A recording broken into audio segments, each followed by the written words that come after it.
নববর্ষ তো আকস্মিক আসে না, পুরনো বছরের ধারাবাহিকতাই। ওই খুব ব্যঙ্গ করে একজন বলছিলেন না যে অনেক গবেষণা করে দেখেছি যে কোনো বছরই আসলে ৩৬৫ দিনের বেশি থাকে না, ফলে যতই আমরা তাকে নববর্ষ বলি এক বছর পরে সে আর থাকে না। তা আমাদেরও এক বছর পরে বছর থাকে না, কিন্তু দুঃখগুলো থেকে যায়, এক বছর পরে অতৃপ্তিগুলো থেকে যায়, আকাঙ্ক্ষাগুলো যে অপূর্ণ সেই বেদনাটা থেকেই যায়। যেমন করে ২০২৪ সাল বাংলাদেশের মানুষের কাছে একটা মানে অবিস্মরণীয় বছর হিসেবে বিবেচিত হবে। প্রতিটি বছরই ৩৬৫ দিনে, কিন্তু ২০২৪ সালটা ব্যতিক্রমধর্মী বছর। এই ২০২৪ সালটা শুরু হয়েছিল একটা প্রতারণাপূর্ণ নির্বাচন এবং হতাশার মধ্য দিয়ে, ৭ই জানুয়ারি নির্বাচন। তার মধ্যভাগটা গিয়েছিল একটা বিষণ্ণ এবং অবসাদ দিয়ে, যে আওয়ামী লীগ সরকারকে আর ক্ষমতা থেকে সরানো যাবে না।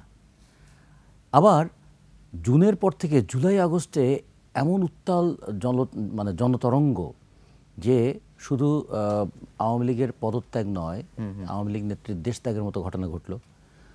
আগস্টের পরে একটা নতুন সম্ভাবনা যে আমাদের ফ্যাসিবাদ থেকে গণতন্ত্রে উত্তরণের যাত্রা শুরু হলো, এই একটা নতুন আকাঙ্ক্ষা।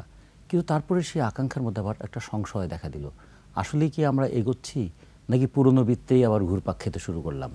ফলে ২০২৪ সালকে যদি দেখি, একদিকে ছিল সংগ্রামের বছর, আর একদিকে হচ্ছে সংশয়ের বছর। মাঝখানে একটা সাফল্য ছিল, ৫ই আগস্টে ফ্যাসিবাদ পরাজিত করার সাফল্য। তাহলে সংগ্রাম, সাফল্য এবং সংশয়ের মধ্য দিয়ে আমরা ২০২৪টা পার করলাম। সংশয়ের মধ্য দিয়ে ২০২৫-এর যাত্রা শুরু। সংশয় থেকে আমরা কি সন্তুষ্টির জায়গায় যেতে পারবো?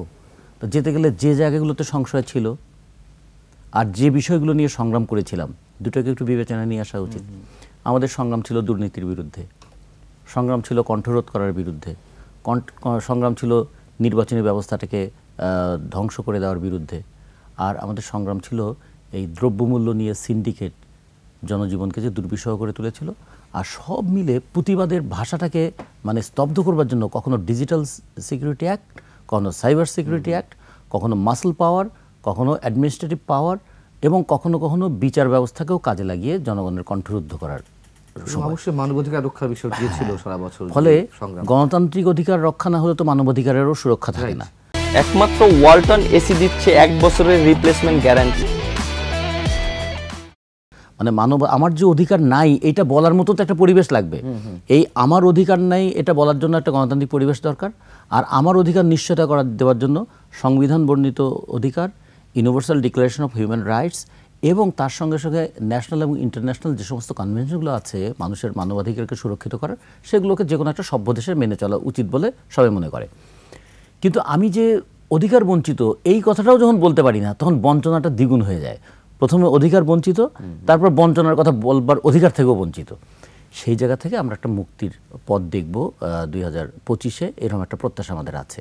আমরা ফ্যাসিবাদের বিরুদ্ধে লড়াই করেছিলাম, তাহলে একটা গণতন্ত্র, এটা আমাদের একটা ঘোষণা হওয়া উচিত। আর একটা নির্বাচনী ব্যবস্থাকে কোনোভাবেই পর্যদস্ত করা যাবে না, একটা সুষ্ঠু অবাধ গ্রহণযোগ্য নির্বাচন। 3 নম্বর হচ্ছে মানবাধিকারের সর্বপ্রধান জায়গা হচ্ছে মানুষের যে মৌলিক অধিকারগুলো, সেগুলো নিশ্চয়তা বিধান করা।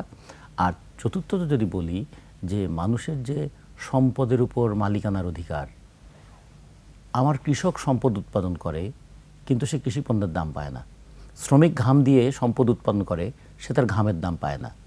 আবার যে যুবক ভবিষ্যতের জন্য কর্মশক্তির যোগান দেবে, সে যুবকের কর্মসংস্থানের কোনো নিশ্চয়তা নাই। আর যে বৃদ্ধ, তারা শ্রম দিয়ে এখন বৃদ্ধ হয়ে এসছে, বৃদ্ধ বয়সে সে এখন দুস্থ ভাতা পায়। ফলে এইটা কোনো সম্মানজনক বিষয় নয়। এই বিষয়গুলো আমরা আগামী সময়ে দেখব কিনা, আমাদের প্রোক্লামেশনের মধ্যে এই কথাগুলো থাকবে কিনা, এটা আমরা একটু দেখতে চাই।